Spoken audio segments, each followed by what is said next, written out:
O principal que ela tem é o financiamento, porque nós já estamos há 2 décadas aí sem aumento na tabela SUS.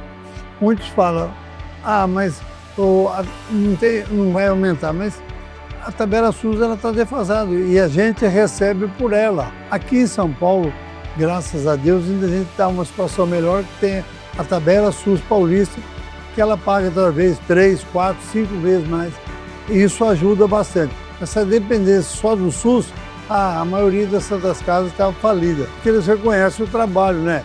Que as Santas Casas e os hospitais filantrópicos hoje atendem mais de 60% da média complexidade, mais de 70% na alta complexidade, no interior muito mais ainda. Então, esse reconhecimento que vocês fazem de quem trabalha para o SUS é muito importante, isso divulgar isso na mídia também.